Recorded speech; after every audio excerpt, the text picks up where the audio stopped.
Technically, wala namang written rules na every time na tayo ay i-stop sa isang traffic light, dapat tayong mag-neutral, then handbrake.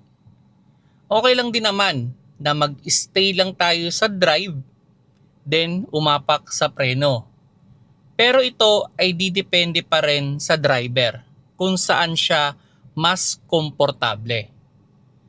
Hello mga paps, I'm Kuya Shane at pag-uusapan natin itong pag-stop daw sa isang traffic light. Ano ba dapat talaga? Dapat bang naka-stay lang tayo sa drive, then nakaapak tayo sa preno, or kailangan tayong mag-neutral, then mag-handbrake? Pero ito reminders ko lang.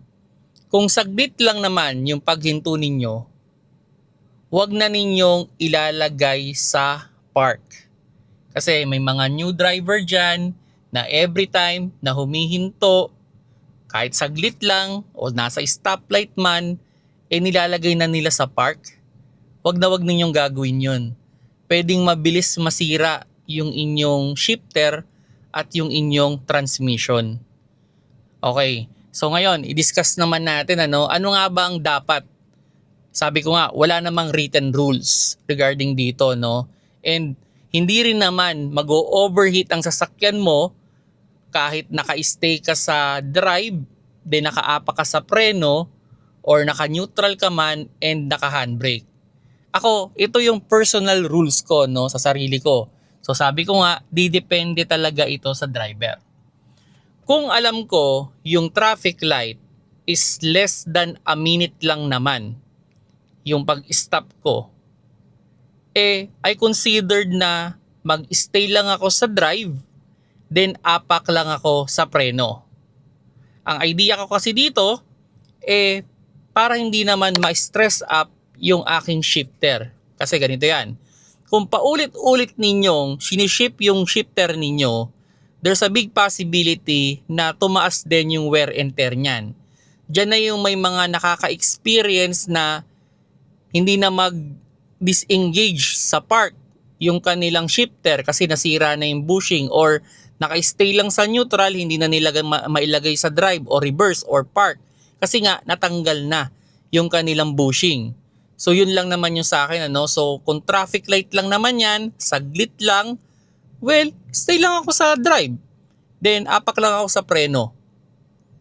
Now, kailan ba ako nag-shift sa neutral then nag-handbrake? Para sa akin naman, ginagawa ko lang ito pag alam ko yung traffic light is more than a minute. Or halimbawa, nasa isang kalsada ko na sobrang traffic, kumbaga bumper to bumper yung traffic, then alam ko na matagal pa bago umabante. So kino-consider ko naman na mag-neutral then handbrake.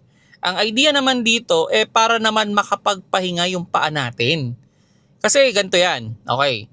Kung matagal kasi tayo nakaapak sa preno, it's either sobrang bigat ng apak natin or gagaan. So pag masyadong mabigat, pwede namang masira yung brake master natin. Syempre, liquid yan pinupush mo, so ang tendency nun, hahanap yun ng lulusutan. So kung mabigat masyado yung apak mo sa preno, pwedeng sirain yan yung mga O-ring sa inyong brake master. Now, pag sobrang gaan naman ang apak mo, ang tendency naman yan, pwedeng umabante yung sasakyan mo at makabangga ka pa. So, ang pinaka-importante, yung maging komportable ako as driver. Syempre, pag komportable ang driver, ibig sabihin, makakapag-drive din siya ng maayos. Kung kailangan pumereno, makakapreno siya kasi hindi naman pagod masyado yung paa niya. So, yun yung parang pinaka-rules ko sa akin, ano.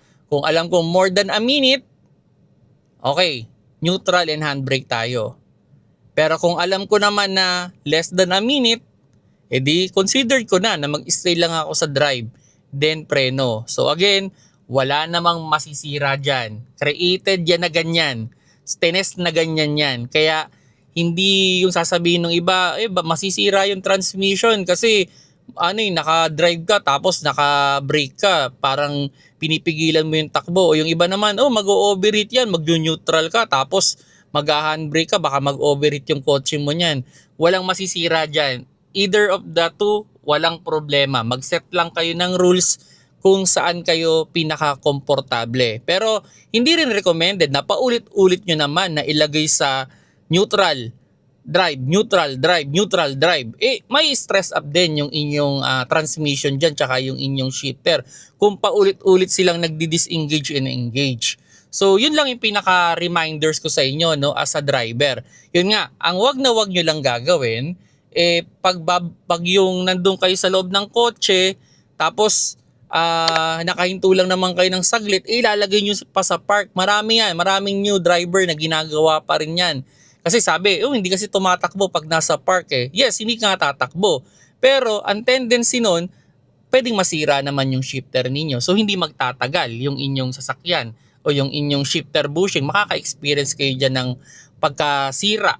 So ganun lang yung sa akin, yun lang yung pinaka-reminders ko sa inyo. Ang pinaka dito, maging komportable kayo as driver.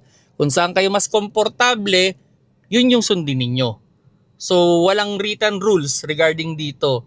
Wala ring masisira kung ano yung gusto mo. Kahit saang oras kapag nakaapak sa preno at nakadrive ka, hindi naman mag-overheat yan eh. So walang problema yan eh kung kaya mo eh. Pero ang problema kasi doon, pag masyado ng stress yung paa mo, baka pag kinailangan mong umapak, dahil pagod na, hindi na makaapak. So, pwedeng mag-cause pa ng aksidente, di ba? So, unahin ninyo yung comfort ninyo. Mag-set na lang kayo ng rules kung ano yung sa tingin ninyo. Kasi, ito yung park kasi, ano yun lang natin, yung park, ideal yan kung bababa kayo ng sasakyan. Yan. Kumbaga, bababa kayo or kailangan yung patayin yung sasakyan, dapat ilagay nyo talaga sa park. Pero kung nandito naman kayo sa loob ng kotse, attentive naman kayo sa pagdadrive, okay lang na stay nyo lang sa neutral, then handbrake lang. So reminder ko lang din, every time na mag-i-engage kayo ng neutral, kailangan ninyong mag-handbrake.